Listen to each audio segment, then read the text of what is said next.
Welcome to the Academic Writing Amplified podcast. On this podcast, we believe that the culture of academia needs to change radically. Women and non-binary people are revolutionizing academia within institutions that were not built for us. If you're ready to reject the culture of overwork, kick guilt and overwhelm to the curb, and amplify your voice to make a real impact on your field without breaking down or burning out, you're in the right place. With our team of experienced writing coaches as co-hosts, we'll share insights and talk to inspiring guests to bring you the practical strategies, systems, and mindset shifts you need to find time to write, publish work you love, and design your career on your terms. And it all starts with writing. Let's go. Hello, and welcome to Academic Writing Amplified. I'm your host, Kathy Mazak, and I am very excited about today's episode. The reason is that this is something that I have been thinking about, and I have to say, like, being a little bit sad about for a while. And that is how the sale of your attention affects your writing and publishing. This episode was inspired by an episode of the How I Built This podcast with host Guy Raz. He interviewed Tristan Harris, and the title of the episode is The Peril and Promise of AI. And even though I have been encouraged to do episodes about AI on this very podcast, I have more to say about the sale of our attention than I actually have to say about AI right now. And the reason that this interview between Guy Raz and Tristan Harris got me thinking is that Tristan was working for Google kind of back in the day. And he was someone who was raising flags at Google saying like, hey, we're designing these interfaces to like keep people on the platform and to like really, it's for like gluing eyeballs to the internet. And maybe that's not the best thing for people. So that really got me thinking because I have been thinking the same thing. So I want to talk today specifically because, of course, I want to make this relevant to you, listener, who is thinking about academic writing and publishing and your career as a professor, how specifically the sale of your attention and what I don't know if other people call, but I call the attention economy, right? How that affects you as a writer and as a scholar and as someone who thinks for a living. So we're going to get into it. I'm going to talk about at least 3 reasons you should be thinking about how the sale of your attention is affecting your writing. And then, of course, I would be remiss if I didn't give some corresponding advice about what to do and give you a little insight into what particularly I'm doing, because I do think this is a problem for anyone who has a smartphone, which is everybody listening to this podcast. So before we start the episode, though, I want to let you know I'm very excited to announce that our Navigate program is open for enrollment for our summer cohort. That means that if you weren't on the wait list, if you ignored my advice about getting on the wait list in previous episodes, now we've invited all the people on the wait list to apply for the program. And now we are opening applications to the public. That's you. So you can go to scholarsvoice.org/navigate. And when you find the pink button there, it will now connect you, instead of to the waitlist, to our application. And our application process is a 3-step process. You take a quick application. It's 2 or maybe 3 minutes, 5 minutes. You can do it right on your phone. If your application is approved, then you move on to the second phase of the application process, which is completing our Navigate benchmark assessment. Our Navigate benchmark assessment is a really important tool, not just for our enrollment process, but for your journey towards more sustainable writing and publishing. So you will take that assessment and then you will schedule a pre-enrollment call with me to talk about the results of your assessment and to really determine on that call through a lovely process where we get to know each other a little bit better. We will determine on that call whether Navigate is the right next step for you. If it is, if we both decide that it is, then you will be invited to enroll right on the call. You can go to the website, that same URL, scholarsvoice.org/navigate, and check out our revised pricing. We have reduced the price of the Navigate program from what it has been for the last year and a half. So if price has been a deciding factor for you or an impediment for you, you can go and see if our revised pricing makes the program a little bit more in reach, especially our payment plan. So go check that out. This is the beginning of our enrollment period. Applications will be open for 3 weeks until April 19th. And then we will close enrollment completely on April 26th. The program's first call is May 15th. Calls are on Wednesdays. Okay, so go check it out, get all the information, and you will be hearing an uptick in podcast episodes for the next 3 weeks as we promote the program, but also give you really valuable content from your own colleagues. So we'll include interviews we'll do kind of client case studies. Those are going to be coming up. And also some bonus episodes as well around specific tools and features of the program. And again, like, you are welcome to listen to those or not. I always try to make every podcast episode super valuable to you, whether you ever have any intention of enrolling in Navigate or not. So those are coming your way over the next 3 weeks or so. So if you are interested in joining us for our 12-week summer cohort of Navigate, please go to scholarsvoice.org/navigate, find the pink button, and apply. Can't wait to talk to you. It's like the podcast, except I talk back. Okay. All right. So how the sale of your attention affects your writing and publishing. So let's talk for a second about the attention economy, right? So there's been a lot of talk. I don't know, like, I follow kind of the online education industry and online business. I'm interested in it, right? Because my business is an online business, and I'm interested in how my story of creating and promoting and growing this professional development company is similar to and different from other online businesses and other businesses in this age, right? So there is a phrase that has come into kind of the public knowledge, or the risen to the consciousness, which is called the creator economy. And a great example of this, and if you're not interested in any of this at all, I'm going to try to make it interesting for you just so you can see where I'm going. I've really noticed how in the past 10 years, I guess, or maybe less, maybe 5 years, things that were kind of niche-y or popular with like my kids to watch on YouTube, like Mr. Beast videos, have become now so culturally pervasive that now we see articles on CNN about Mr. Beast. We see like that people like Elon Musk are in conversation with Mr. Beast. And so if you don't know who Mr. Beast is, the young man, I think he's still in his 20s, who has created this YouTube channel, several YouTube channels. He has millions and millions of views and millions of subscribers.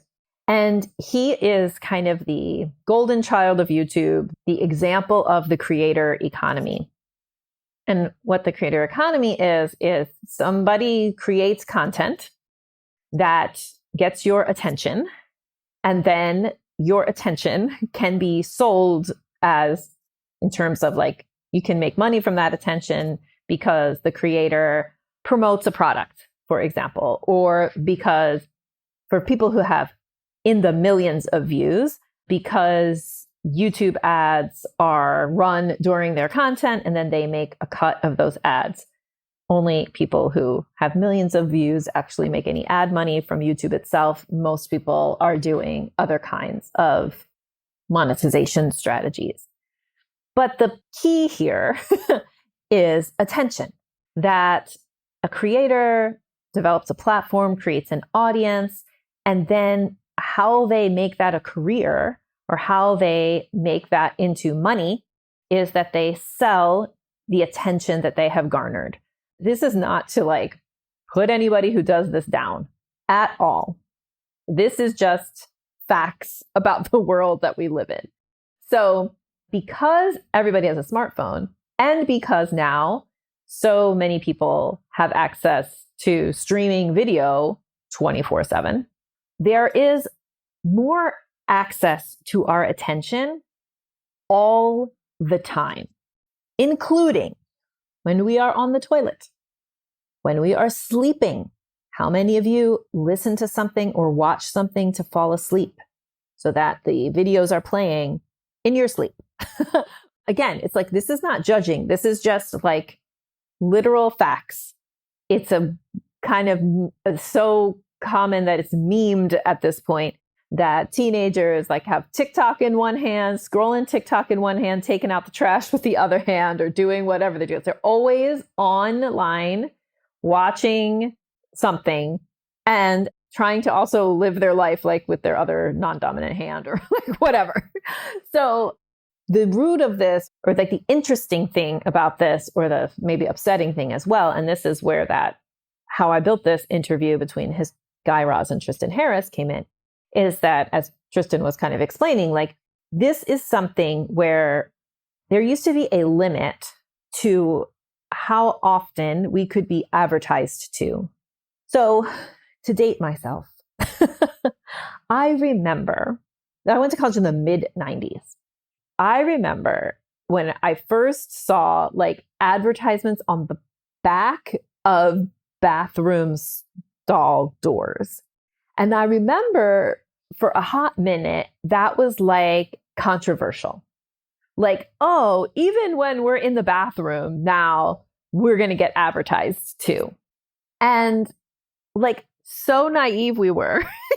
I mean, like, so now we are choosing to be advertised to when we are in the bathroom, for example. But anyway, the point here is that now, because of the attention economy, we are, all the edges of our days have the possibility of these videos or apps and things to be giving our attention. So whereas before, when I was a kid, for example, you would see ads during a broadcast of a TV show, you would use them to go to the bathroom or get a snack or something, you know what I mean? And then they would end. You couldn't fast forward through them back in the day, like when I was a kid, you know, not until later when with cable and stuff like that and satellite and all of that. But you'd see ads then, you'd see billboard ads, you'd watch a movie and there would be a whole stream of ads before that. But now ads that are basically, you know, your attention is for sale in all the nooks and crannies of your day. And to make that happen, we really have in our pockets and with us all the time this like completely optimized for our brain chemistry device and apps that keep us on the platforms. So the purpose of the platform is to keep your attention there. Is to keep you on the platform, to keep you scrolling so that you can get sold to through advertisements, right? Now, that doesn't mean that there's not really great content on YouTube or on TikTok or on Twitter/X or Instagram, right? I go to YouTube and I watch travel videos when I'm interested in a city that I might want to travel to, right? I'm not saying that there isn't great content. I'm saying that there is more pervasive sale of your attention now than there was pre-smartphone and pre-internet being kind of everywhere and streaming video being something everybody could have. So I don't know about you, but I have felt the effect on my attention in other areas of my life. So because I'm watching a lot of content that is optimized to keep me on a platform and to keep me scrolling, I have felt, like very viscerally felt, my ability to pay attention to writing tasks and reading tasks to be compromised. Here's how this looks. I'm writing and I have this urge to pick up my phone. Or I'm reading and similar urge to pick up the phone. Let me just check. Let me just scroll for a few minutes. And I'm going to talk about like where in the writing that often happens and why and everything. And please, like, I know I'm sounding ranty because I feel ranty about it, but please don't mistake my ranty tone for judgment, because I am a victim of this and I am participating in this as much as anybody. So again, the point here is that these apps are designed to hold our attention and keep us on the app. And because they are so well designed to give us that dopamine hit, when we go to do scholarly tasks, or maybe even tasks that we just want to do, right? I don't know. If you knit or crochet, I imagine same problem. You know, like you're doing the thing and then you just have this urge to pick up the phone because your brain wants the dopamine hit. You want to pick up the phone. If you are unsure about the role of your phone and social media and these types of apps in your life, I encourage you to go to the settings on your phone and look at your screen time settings. It will tell you how many hours you have been looking at your screen during a day, and it will tell you how many times you've picked the phone up every hour. Like, again, my anger here and frustration is anger and frustration with the situation and with the effort that now I have to go through in order to combat the situation. I think it was when it's when they released the Meta headset that I really just got off the train. So those of you who have been following me for a long time, I built this business on Facebook. I built this business by putting out great content on my blog and sharing it in Facebook groups. And then eventually I had enough people that I built my own Facebook group, and the Facebook algorithm loved it because it was such an active Facebook group. It would push it out and we would get a lot of organic traffic into the Facebook group. It grew to 16,000 people. That's because of this. And then I remember, besides the fact that 16,000 people in a Facebook group is a little bit of a nightmare. You're always going to have to do a lot of admin and policing inside of your group to keep people being civil, which I hated. But also, I just remember when this whole idea of the metaverse came out, and Zuckerberg was there talking about the headset and what we can do in the metaverse and all these things. And I was like, wait a minute.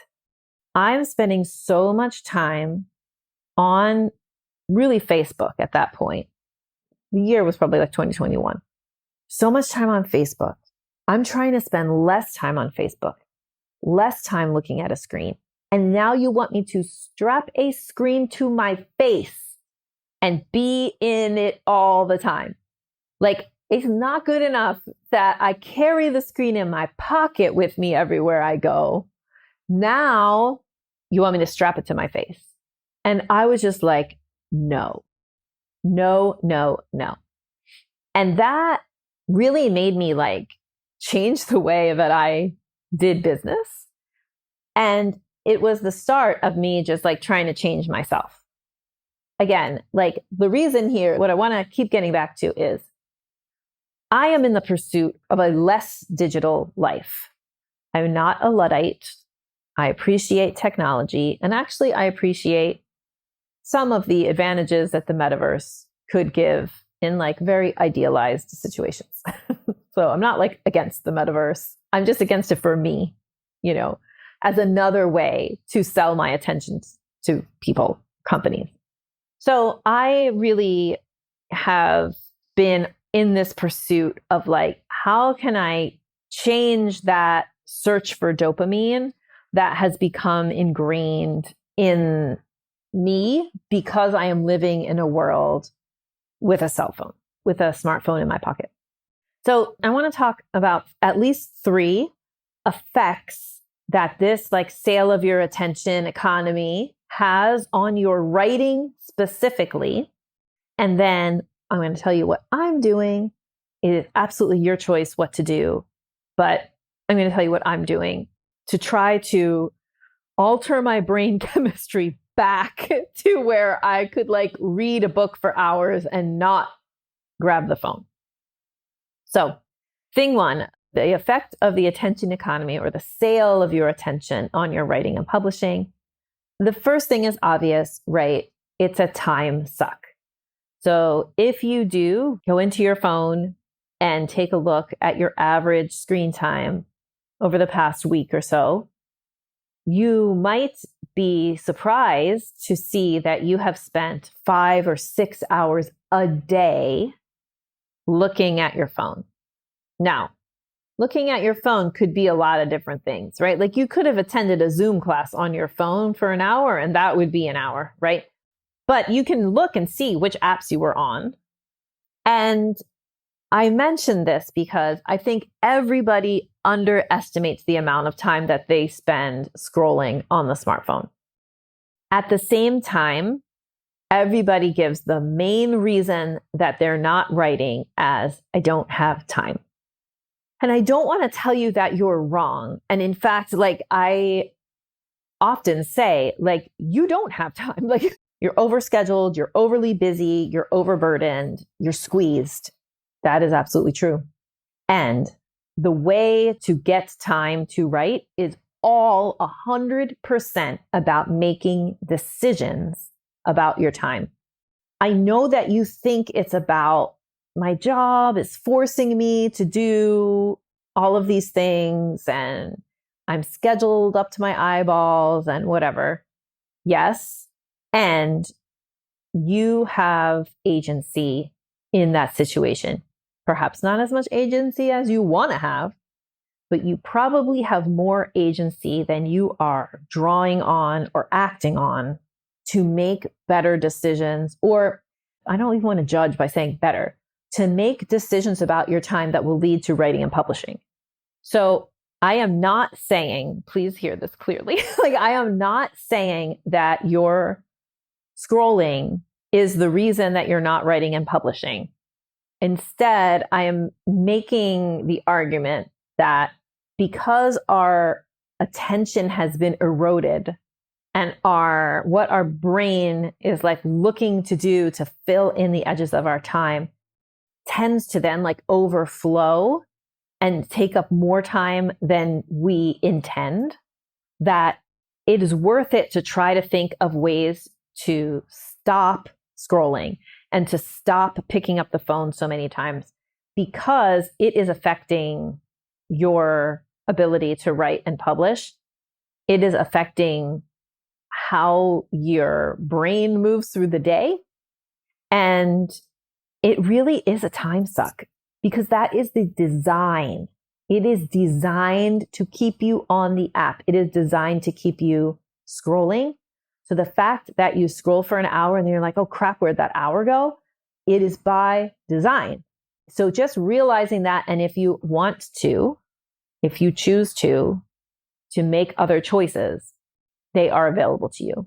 But it's a good example of how, we say we don't have any time, but what we really, to solve that problem, if I waved a magic wand and gave you an extra 8 hours a day, unless you solve your discernment problem, unless you make better choices, 8 hours a day isn't going to change anything. You'll just fill it with the same things you're filling it with now. Ooh, it sounds harsh, but let's be real. Like, discernment is what you need. And the good news is you can hone discernment. The good news is this is exactly what we teach in Navigate. Honing that discernment around how you use your time and where you put your attention. Okay, this is becoming a sad episode. But actually, I think the sale of your attention is sad. So dang it. All right, let's keep going. Another effect of the sale of your attention has on writing. So the first effect was it's a time suck. I think we can all agree. The second effect, okay, you, I, people use scrolling on the phone as a buffer when things get hard. So here's what I mean. As academics and scholars, we are often trying to solve difficult problems. And I'm specifically interested in difficult writing problems, right? Where you have your data, you kind of have a vague idea of what you want to say, or like a general idea of what you want to say, but you have to get from thought A to thought B, and you have to kind of solve the writing problem for how you're going to bring the reader along with you. Maybe it's an actual data analysis interpretation, hard problem that you need to solve. We are solving difficult problems, high level cognitive problems every single day as scholars. That's what we do. And so if your brain is seeking the dopamine hit of social media or scrolling or whatever, then when things get hard in your writing, it's so easy to reach for the phone because you've just conditioned yourself that whenever you're bored or like you're in line at the grocery store, right? You get out the phone and you scroll until it's your turn. When you're in line at the post office, same thing. Some people at a red light, right? Like I remember just being real with you. We have a gate to get into our property, and it is not an automatic gate. So one of the kids, it's usually the person who gets to sit in the front passenger seat, is also the person that pays for that privilege by being the person who gets out of the car and opens and closes the gate. And every time my teenager would get out to open the gate, I would pick up my phone to fill the time it took the child to walk the 15 feet to the gate. It's so freaking wrong. Like I can't. But my brain, and it became like automatic. It became muscle memory that you're like picking up the phone, right?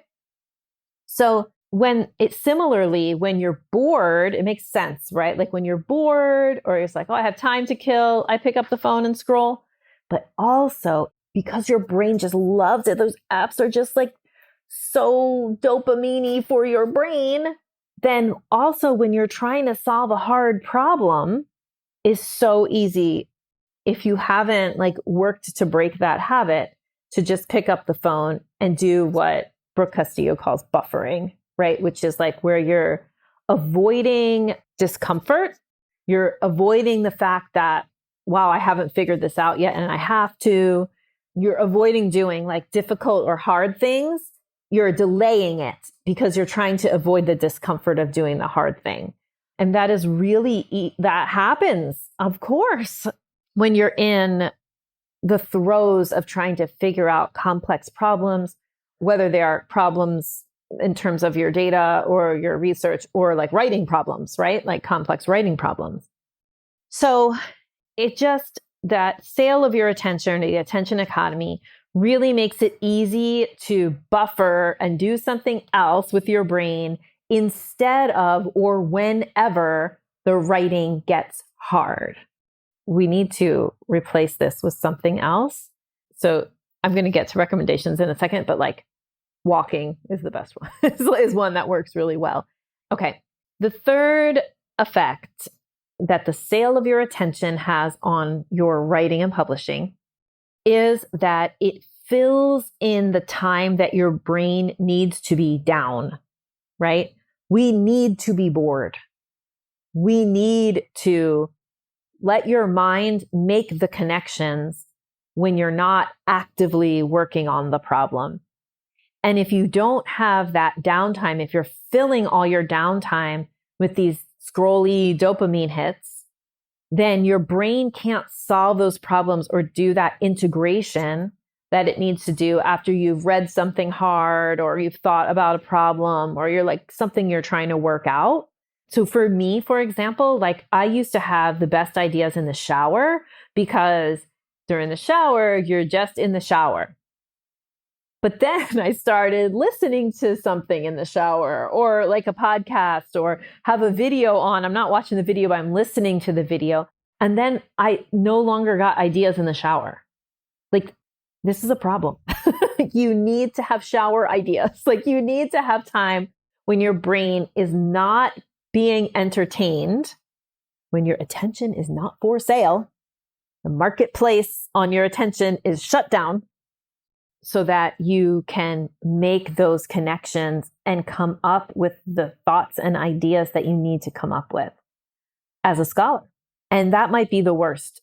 This part might be the worst thing about why the sale of your attention affects your writing and publishing, is that every edge of your time, including when you're on the toilet, is filled in with, entertainment, distraction, dopamine hits.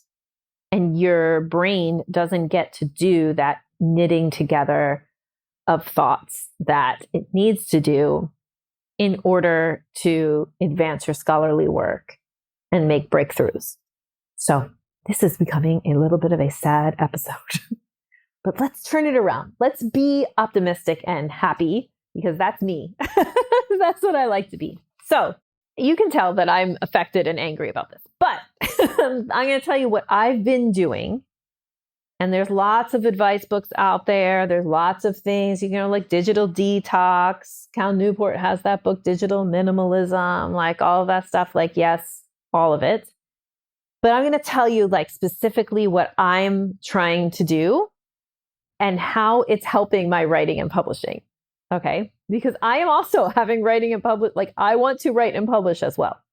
So I have taken, not surprisingly, I've taken the apps off my phone. If you go to my Facebook page, first of all, just in case you're wondering, I got locked out of my own Facebook page a few years ago. And I'm not the owner of my Facebook page anymore. Nobody is. It's just there. I can't change it. It's just there. So if you go to my Facebook page, you're not going to see anything. Similarly, if you go to my Facebook profile, you're not going to see anything recent, except maybe things I'm tagged in, but don't even look at it. If you go to my Instagram, I do have Instagram, but I do not post anything. So there's a handful of posts there. It's just, I use it now it's off my phone. But what I said I was doing is that I was looking at recipes and looking at travel, following travel channels or, profiles. But then I kept getting all these ads for business coaches. And I've just really been trying to come into my own and not hire a business coach. You might have heard me before say on this podcast, I always have a coach. I'm at this point in my business right now where I really want to cultivate self-trust, learning from so many different coaches and so much business experience. I know what I'm doing. I don't need to follow somebody else's program. I found myself searching for the next best program. And that was making me self-doubt. That's why I took Instagram off my phone. So I took Instagram off my phone. I took YouTube, the app YouTube, which makes it really easy to scroll. I took that off my phone. Of course, I can still get on YouTube through Chrome or something if I want to, but it's not the same experience. It's not as frictionless. So yeah, I also actually unfollowed a lot of podcasts. I unfollowed, again, in this quest to listen to my own advice, my own inner mentor.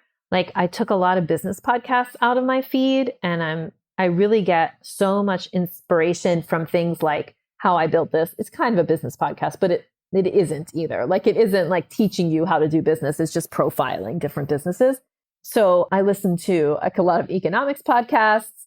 I listen to revisionist history. I listen to kind of stuff like that, documentary style podcasts, Throughline, that kind of stuff.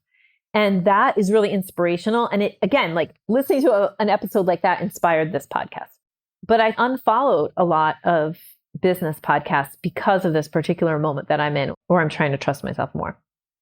All of this is to say, I also tried the thing about putting your phone in black and white.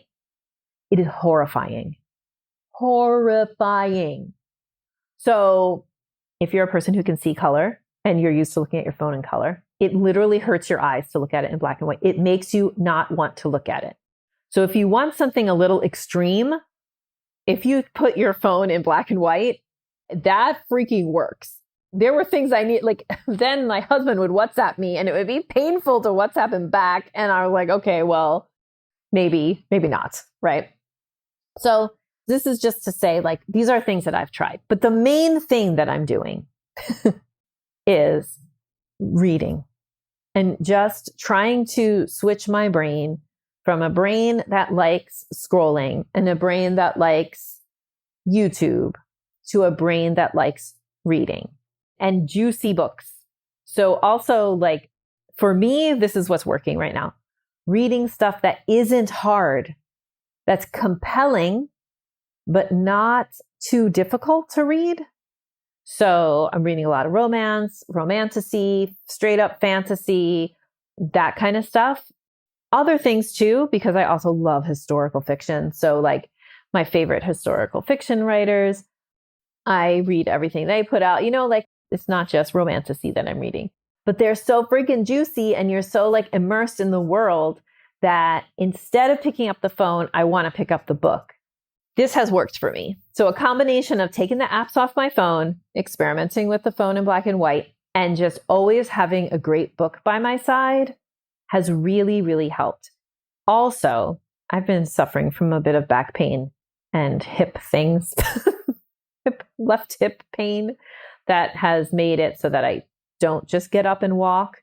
But that's another thing to do. Like if you're finding yourself like you're trying to solve a problem and you can't, and you want to reach for the phone, taking a really quick walk outside is so, so good for that. So where am I going with this? Where I'm going with this is I think that part of the reason that you're listening to this podcast is that you believe that your life can be better, right? Like I'm the person who put out the podcasts that are titled 90% Awesome, right? Like I believe that we can change. I believe that we can create jobs and careers that are what we want. I believe that even though we are so affected by our social cultural situation, the culture of academia, patriarchy, capitalism, all of these things, that we also have power to carve our own path through it. And I just thought that maybe you all would appreciate hearing from me that if you are ready to limit the marketable hours your eyeballs give to the attention economy, that you could do that too. If you are feeling the feelings that I felt, which are those urges to pick up the phone, or that like urge to pick up the phone when something gets hard, or like I'm writing, but maybe I'll just check my phone real fast. Like if you're feeling any of that, then I encourage you to think about trying to stop that. Because I think that your writing and reading, that's another thing that y'all are always saying, like, who has time to read? Replacing phone time with reading. And to start just with fiction reading or just like whatever you like. It could be literally like a paper magazine. Like I used to read Scientific American pretty regularly. And just interesting things. Just read something interesting, whatever are the kinds of things that you like. What I'm trying to say is that you can reprogram your brain and your writing and publishing will be better for it. Because we are here in these careers to think. And your brain is the most precious thing that you have. The most precious asset you have in your career is your precious, precious brain. You need to preserve it and take care of it the best that you can. You need to make sure you rest. You need to make sure you nurture and feed your body good things and take care of your body because it is the holder of your brain. But also, if you have been feeling this way, I think that there is a movement happening away, not everybody, because it's really hard to kind of buck the trend of something so pervasive as the attention economy. But I think more and more people are feeling like this and are like, no, this is not how I want to spend my life and my time. And this is not who I want to be. So before we leave, before I end this maybe ranty, maybe a little depressing podcast, I want to talk about how our Navigate program will help you on this journey. Okay. So was just talking to Michelle Espino. She is one of our Navigate alumni, and you'll be hearing a podcast episode from her coming up. But one of the things she said that I actually just loved so much that she mentioned about the Navigate program is that Navigate has you collecting data on yourself, right? And I knew that. Obviously, I created the program, and I use those words to talk about the unit that we are trying to refine our ability to predict the time it takes us to finish tasks. But she pointed out that we're doing it throughout the program. So when you are observing your energy levels and determining your soaring state, you're collecting data on yourself. When you are writing down every activity that you do and holding it up against your academic mission statement, you're collecting data on yourself. When you're looking at your ideal calendar versus your real calendar, that's another data point. And so taking the Navigate program is deciding to take a big picture view and a very intentional, reflective view of your career. So if you're trying to combat the kind of unintentional urges of your brain, doing something like Navigate that really asks you to be thoughtful, to take your time and collect data, to analyze your data, observe, think, reflect, make changes, reflect again. That is a big through line in Navigate. That's something that we do throughout the program, is this kind of data collection and self-reflection. It is the opposite of the dopamine hit. In fact, sometimes the data collection makes us feel bad, but it is necessary in order to have a real and true sense of what you're doing, and then be able to take that agency and change it. Like, use your agency to change it. Use your agency to create what you want. Ever since I was a little girl, I have wanted to spend most of my time reading and writing. If you asked me in 6th grade, I would have said I wanted to be a writer.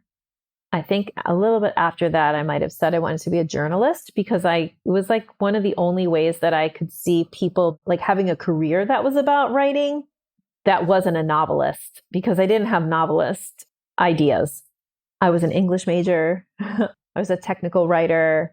I was a language teacher. I got a PhD in teaching, and with a lot of emphasis on literacy, especially second language literacy. Obviously, as a PhD student, reading and writing all the time, teaching first year composition classes. And so the writerly life has been what I have wanted since I was a child. And I am not willing to sacrifice the writerly life so that someone can sell my attention. And so that is why I am taking steps, concrete steps, to combat that and say, no, that is not how I want to live my life. I want to live the life of a reader and a writer. I want to be thoughtful and reflective. I don't want to be so influenced by influencers, right? Like, I don't want to be so influenced by like this world that the phone is a portal into this kind of like what feels like a parallel universe. And the older I get, the less of that I want. Like, I remember really loving that part of going online, that it felt like a parallel universe. But now I'm very thankful to the internet for bringing this podcast to you, and for bringing my clients to me, and for the connections. And that way I can connect with people virtually, so I don't have to fly someplace to meet you. But at the same time, like, I'm not willing to live my life inside of that portal. I want to live my life right here with my books and my papers and my pen. And yes, I use the computer to compose, but I'm looking at other ways to do that. I also compose by hand. And I hope that you've found some kind of kernel of wisdom or encouragement inside of this episode, which is maybe like feels like a little bit of an unusual episode and a weird episode, maybe, to announce the opening of our Navigate program. But I actually really think that Navigate is a great way to combat this kind of sale of your attention stuff. It is really about you and reflection and creating the career that you want to create and becoming the writer that you want to become. Have a wonderful, wonderful week, and I'll talk soon. Bye. Thank you so much for spending your valuable time supporting yourself and your writing by listening to this episode. If you like what you heard today, the best way to say thank you is to hop on over to Apple iTunes and write an honest review. The more reviews, the more amazing academic women and non-binary people will find this podcast. So go write one now.